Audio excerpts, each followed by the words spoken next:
So మీరు ఇట్లా కంప్లీట్గా మొత్తం మారిపోయినాక మీరు ఇక్కడికి వచ్చిరంటున్నారు. సో మీ అంటే ఇక్కడ మీ ప్రాంత వాసులు కానివ్వండి, ఇక్కడ ఈ ఊరు జనాలు కానివ్వండి, సో మిమ్మల్ని చూసినప్పుడు ఏమని మాట్లాడుకుంటుండే? ఏమనుకునేవాళ్ళు? మంత్రకాడు అనుకునేవాళ్ళు. మంత్రగాడు. మంత్రకాడు. ఆ రోజు శివదీక్ష అని తెలిసేది కాదు. మొట్టమొదటి శివదీక్ష ఈ ఏరియాలో నేను వేసినవాడిని. శ్రీశైలం 9 సార్లు నడిచిపోయినవాడిని. మీరు వస్తారే మంత్రగాడు వచ్చిండ్రా అనుకుంటారు. బ్రహ్మముహూర్తంలో పోయి బోర్కాడ స్నానం చేసేవాళ్ళం కదా.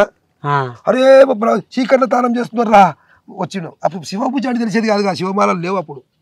మొట్టమొదటి శివమాల వేసేవాడిని ఇక్కడ నేను అనమాట. అట్లా ఎంతో ఊహలుగా అన్నారు. పేపర్ వాళ్ళు కూడా చాలా మన తిప్పలు పెట్టారు. ప్రజాశక్తి తెలుసుగా పేపర్. మొత్తం కృష్ణలీలలు అని మీకు ఇచ్చారు. కృష్ణ లీలల, నా పేరు కృష్ణ కదా, కృష్ణలీలలు అని పెట్టి రోజు ఒక పేపర్ మొత్తం నాదే ఉండేది అందులో.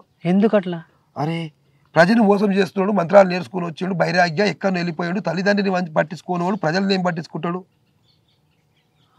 అని ఇచ్చేవాడు. వదిలిపోయాడు తల్లిదండ్రిని, ప్రజల్ని ఏం పట్టించుకుంటాడు అనేవాడు. ఎన్నెన్నో అనేవాడు. రకరకాలుగా 7 రోజులు వెబ్సైట్ ఇచ్చేసారు, మొత్తం ఇచ్చారు ప్రజాశక్తిలో అనమాట. వాళ్ళు కూడా గురువులే. వాళ్ళు కూడా ఏమన్నా నేను మాకు రూపాయి ఖర్చు కాకుండా మీ మీడియా వాళ్ళు మిత్రులు కదా, మంచి ఇచ్చినా చెడు ఇచ్చినా అందరు తెలియజేస్తున్నారు, అందరు తెలియజేస్తున్నారు అనమాట. మీకు ఏమనిపిస్తుండే మరి మిమ్మల్ని ఈ రకంగా ఒక్కొక్కరు ఇప్పుడు అన్నారు కృష్ణలీలని, మంత్రగాడని, ఇంకేదో చేతబడి చేస్తాడని, ఇట్లా ఒక్కొక్కరు రకరకాలుగా మీ గురించి ఇట్లా తప్పుడు మాటలు మాట్లాడుతున్నప్పుడు అవి విన్నప్పుడు ఇంటర్నల్గా మీకేమనిపిస్తుంది? అరే వాళ్ళు అంటున్నారు మంత్రం అనేది నిజమే ఉన్నది కదా నా దగ్గర, పంచాక్షరి మంత్రము, పంచభూతాలను శుద్ధి చేసే మంత్రం, పంచాక్షరి మంత్రం నా లోడు ఉన్నది. ఈ మంత్రకాడు అంటున్నారు నిజమే ఆ పంచాక్షరి మంత్రం నాకు అబ్బనని వాళ్ళే నా గురువులు అనుకునేవాళ్ళని. నేను అన్న వాళ్ళంతా నా గురువులే అనుకునేవాడిని. నేను ఎవరిని నిందించేది ఉండదు మనం. సో మీరు ఇలా మొత్తం కంప్లీట్గా మారిపోయి వచ్చిన తర్వాత మీ తల్లిదండ్రులు అసలు మిమ్మల్ని చూసి ఏమడిగారు, ఏమన్నారు, ఎందుకు ఇట్లా అయిపోయినావు అనేసి అన్నారా? అదే నా తల్లిదండ్రికి ఉంటుంది కదా బాధ. ఏంది నాయన ఎందుకు ఇట్లా అయిపోయాను, ఏంది మంచిగా ఇక్కడ ఉండాల్సింది, ఇదంతా ఏంది మనకని చెప్పి అడిగిర్రా? అమ్మ మీ గర్భంలో జన్మించిందే మహాపుణ్యము తల్లి అని పాద నమస్కారం వచ్చి మొట్టమొదటి తల్లిదండ్రి పాద నమస్కారము. నేను ప్రతి పూజలో కూడా తల్లిదండ్రి పూజలు చేసుకునేవాడిని. ఎక్కువ వాళ్ళు ఉన్నప్పుడు కూడా మొత్తం పాద పూజలు పెద్ద ఎత్తున చేసుకునేవాడిని. తల్లిదండ్రిని మించిన దైవం ఎక్కడ ప్రపంచంలో లేనే లేదు. ఇక తల్లి జన్మనిస్తుంది కాబట్టి వాళ్ళని మించిన దైవం ఇంకెక్కడ ఉన్నది, ఎక్కడ లేదు. కాబట్టి వాళ్ళ అడుగుజాడలను నడిచినాను. తర్వాత కూడా మా అమ్మ నాన్నగారు కూడా కొంచెం పెద్ద భక్తి మా అమ్మకు. అప్పటి నుంచి మల్లికార్జున స్వామి పూజించేది మా అమ్మగారు పెద్ద ఎత్తున. అమ్మవారు కూడా కొందరికి బోధించేది ఉండేది. అప్పుడు కూడా నాన్నగారు కూడా ఔషధం ఇచ్చేవాడే మొట్టమొదలు. నాయన కూడా ఔషధాలు ఇచ్చేవాడు. వాళ్ళకున్న బోధలు కూడా నాకే దార వచ్చారు. దార వచ్చి పోయి బిడ్డ అందరికి చేసి మంచి మేలు చేయి బిడ్డ, మంచి చేయి, బీద కుటుంబం కదా, పైసలు మనకేం చేయ బిడ్డ, బీద వాళ్ళం మనం, పేరు ప్రతిష్టలు అవసరం మనకు అని చెప్పి వాళ్ళు మా తల్లిదండ్రులు మంచి బోధన చేసేవారు. ఇప్పుడు ఇంతకుముందు అన్నారు అమ్మవారు అంటే ఓన్లీ గాలితోటే అన్ని సంవత్సరాలు ధ్యానంలో ఉండిపోయారు. అటువంటి ప్రయోగాలు కానివ్వండి, అటువంటి ధ్యానాలు కానివ్వండి, మీరు ఎప్పుడైనా ప్రయత్నించారా, చేశారా? 41 రోజు చేసేవాడిని. 41 రోజు చేసేవాడిని. ఎంఆర్ఓలు అందరూ వచ్చి నన్ను నేను లోపలికి పోయినాక పైన సిమెంట్తో సీల్ చేసి వెళ్ళిపోయేవారు. మిమ్మల్ని కూడా జరిగేది కదా. 41 రోజు జరిగేది కదా. అవునా? జరిగేది. 41 డేస్కి వచ్చేవాడిని కదా బయటికి. ఇక ఆహారం నీళ్ళు ఆహారం ఎందుకు నాయన, అమ్మ గురువు ఎట్లా ఉంటే గురువు దగ్గర ఉన్న ప్రసాదం వస్తుంటుంది కదా. అమ్మ చేసే జపంలోకి కూడా భోజనం మనకు వస్తుంటుంది కదా వృతత్వంలో. అట్లనా జరుగుతుంది కదా.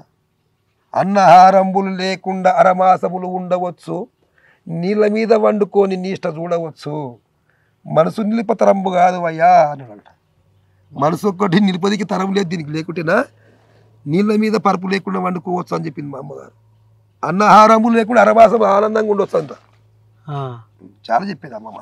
అసలు నాకు నిజంగా అంటే ఏం మాట్లాడాలో అర్థం కావట్లేదు. మీరు అసలు అంటే ఒక పూట అన్నం నీళ్ళు లేకుండా ఉండలేము మేము.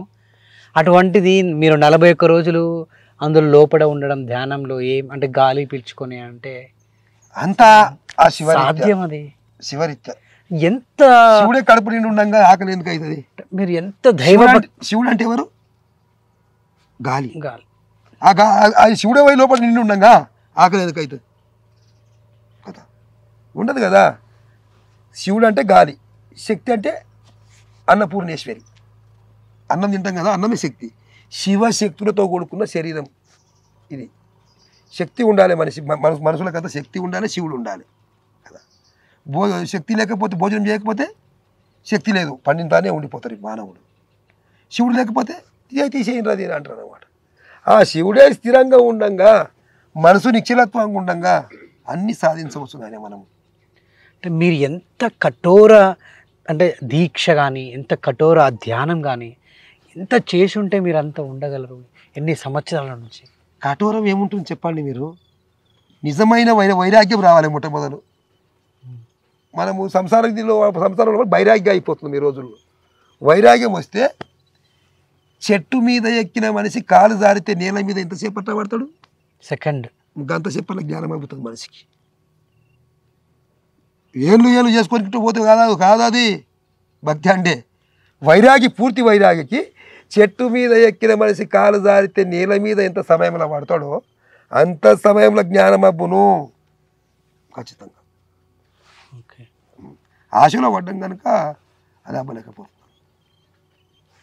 అండ్ ఇప్పుడు ఈ ప్రజలకు కూడా నేను ఈ బోధలు చేయడం 30 సంవత్సరాలు దాటిపోతుంది కదా.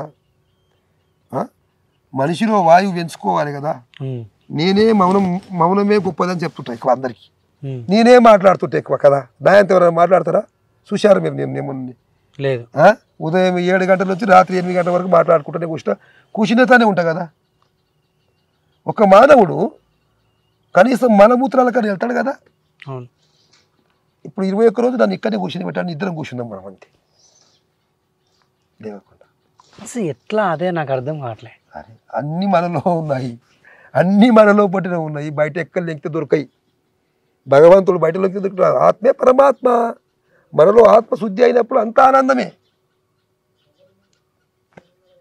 అంత ఉండొచ్చు నాయన, సర్వం ఉండవచ్చు. కనుక కొద్ది రోజుల్లో పట్ల నేను కూడా నిన్ననే మా కేదార్ నుంచి గురువు గారు వేదానంద గారు మా భక్తునికి ఫోన్ చేసి జైరాబాద్కి వచ్చేసాడు. బీదర్ దర్శనం చేసుకుంటున్నాడు. మళ్ళీ రేపు వస్తానని చెప్పి తెలియజేశాడు. కాబట్టి నేను కూడా నిజమైన నా కుటుంబం, నా ఇల్లు అంటే కేదార్నాథ్. నాకు ఇవన్నీ కళ, భ్రమ. వీళ్ళందరినీ మనసులో ఉంచుకుంటాను. వదిలిపోయేది టైం కూడా వస్తుంది, చాలా రోజులు ఉండదు, వీల్లేదు. మళ్ళీ ధ్యానానికి వెళ్ళాలి ఆయన. ఒక సెల్ ఫోన్ నింపినామంటే ఛార్జింగ్ అయిపోతే బ్యాటరీ పెడుతున్నాయి, మళ్ళీ ఛార్జింగ్ కావాలి. మాట్లాడి ఏమున్నది దీంట్లో చెప్పండి? ఎంత మౌనం ఉంటే అంత గట్టి అవాక్ వస్తుంది. ఆయన అయిపోయి సంపాదించిందంతా ఒడిస కొట్టేసేది ఇప్పటికే. మళ్ళీ ధ్యానం గురించి ఎనదిక సిద్ధంగా ఉన్నా. భక్తులందరూ కూడా ప్రతి ఒక్కరు ఇక్కడ ఉన్నరా లేరా అనేది ఇక్కడ నెంబర్ మీరు కూడా పెట్టండి. దాంట్లో ఇక్కడ నెంబర్ పెట్టేసి తెలుసుకొని రావాలి దయచేసి. ఎంతో దూరంకి వెళ్ళి వస్తారు. నేను లేనప్పుడు 100 రూపాయలు కిరాయి 1000 పెట్టుకొని వస్తారు. నేను లేనప్పుడు ఎక్కడ పోతున్నామంటే కృష్ణానంద స్వామితానికి పోతున్నాం అంటే నా పేరు చెప్పుకొస్తారు. కాబట్టి అది మళ్ళా జన్మకి నాకు రుణం అవుతుంది. ఆ కిరాయాలు కూడా నాకు రుణం అవుతాయి.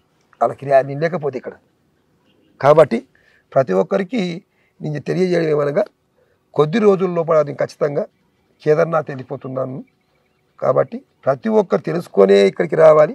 నేను ఉన్నా లేకున్నా ఇక్కడ పెట్టిన వృక్షానికి ఎప్పుడు ఫలాలు అందుతాయి. మీకు క్యాన్సర్ జబ్బుకు కానీ ఇతర జబ్బులకు కానీ అందుతాయి. ఆ శక్తి ఎక్కడ పోదు, అమ్మ ఇచ్చిన శక్తి ఉన్నది. కాబట్టి ఈ మన గోమాత కామధేను అంటారు కదా. కామధేను అంటే ఏంది? కోరింది ఇచ్చేది. ఏం కోరితే అది దొరికేది. అమ్మ